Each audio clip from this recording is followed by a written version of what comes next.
Hello everyone, this is Joshua Smith of Apollo's Artifacts. I thought today that I would cover a few articles that have been written recently about the massive imbalance in the university system between Republicans and Democrats, or between liberals and conservatives, by however you wish to define that.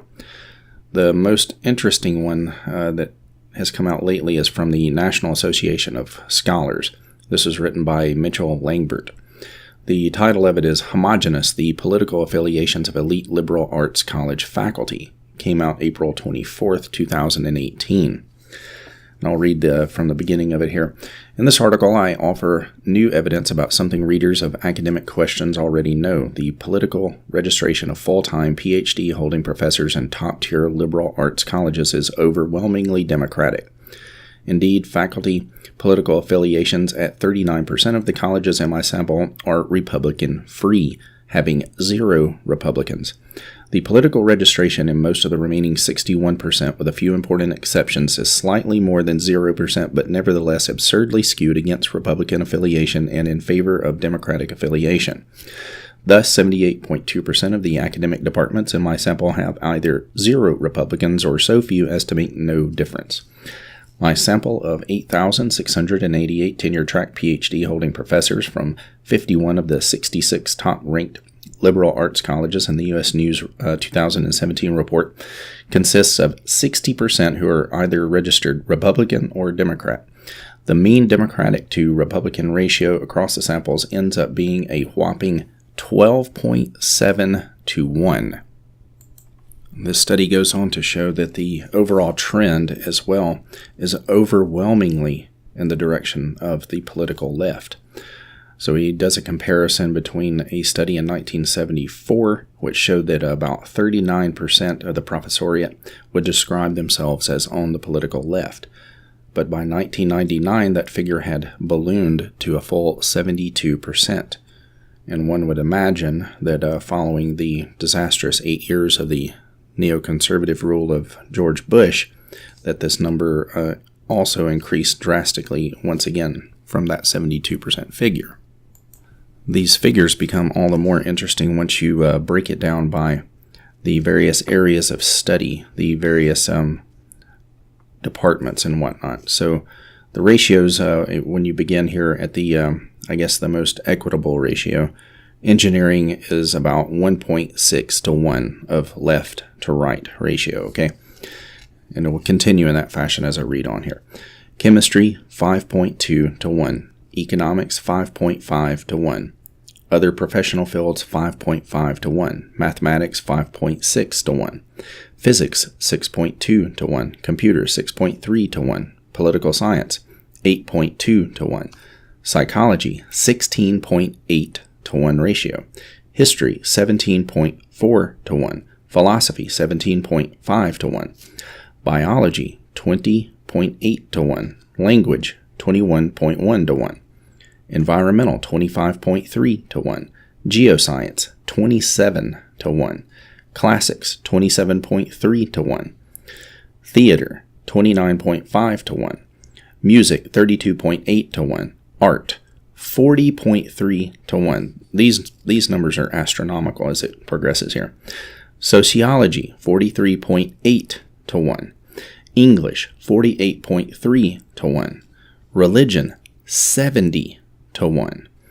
Anthropology, he has a figure here that shows in his study 56 anthropology professors to 0 registered Republicans. And then communications had the largest gap, which was 108 to 0. And these are ultimately the fruits of the long march through the institutions. If you want to know more specifically about that and how that took place, you should get Roger Kimball's 2 books, Tenured Radicals, How Politics Has Corrupted Our Higher Education, and his other book, The Long March, How the Cultural Revolution of the 1950s Changed America. 1960s. He continues here in an annotation at the bottom that says, The STEM subjects, such as chemistry, economics, mathematics, and physics, have lower D to R ratios than the social sciences and humanities. The highest D to R ratio of all is for the most ideological field, interdisciplinary studies. I could not find a single Republican with an exclusive appointment to fields like gender studies, Africana studies, and peace studies. As Fabio Rojas describes with respect to Africana or Black studies, these fields had their roots in ideologically motivated political movements that crystallized in the 1960s and 1970s. As he breaks down the data further, one of the things that he was able to find is that when you divide by gender, what you find is that the ratio for females is 20.8 to 1 Democrat to Republican, and for males it is 7.2 to 1.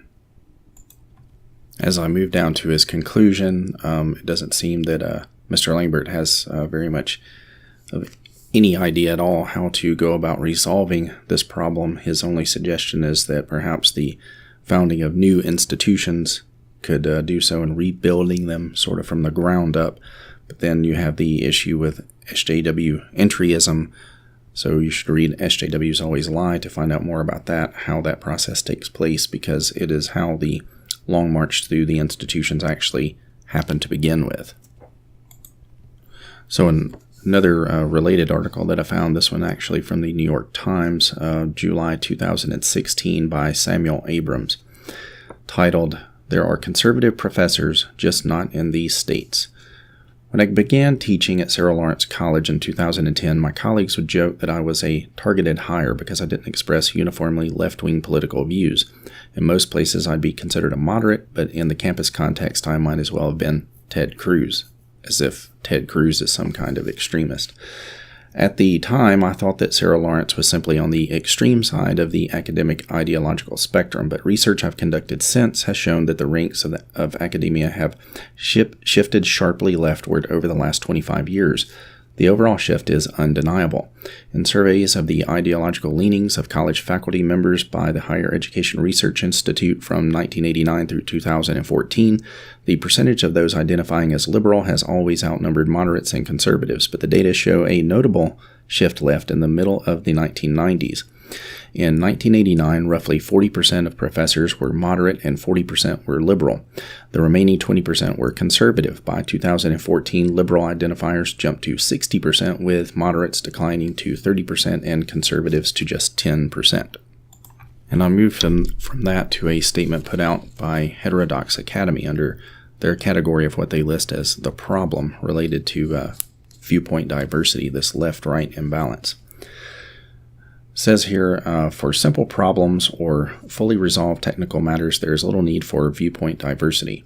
Sometimes there is just one answer or just one way to approach a problem. But for, quote, wicked problems, those that can be framed in multiple ways and that may trigger passions or partisan motivations, viewpoint diversity is essential. The surest sign that a community suffers from a deficit of viewpoint diversity is the presence of orthodoxy, most readily apparent when members fear shame, ostracism, or any other form of social retaliation for questioning or challenging a commonly held idea. In these contexts, it is likely that the dominant idea is not entirely correct because it is protected from challenge and change. If, however, the response to dissent is civil discussion and evidence-based argument, then the community does not suffer from orthodoxy.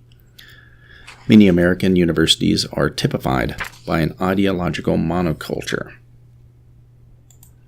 Then they display a graph. I will link this below so that you can check it out for yourself. And it says here, for example, as the graph shows, in the 15 years between 1995 and 2010, the American Academy went from leaning left to being almost entirely on the left. Similar trends and problems are occurring in the UK and Canada, and to a lesser extent in Australia.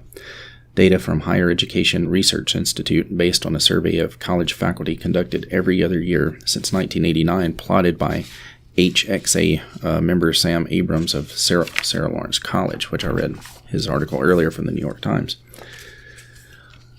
Ideological diversity on campus. Ideological frameworks, including political orientation, powerfully inform the assumptions scholars and professors make, the questions they ask, the outcomes they value, and the way they interpret their data and the world.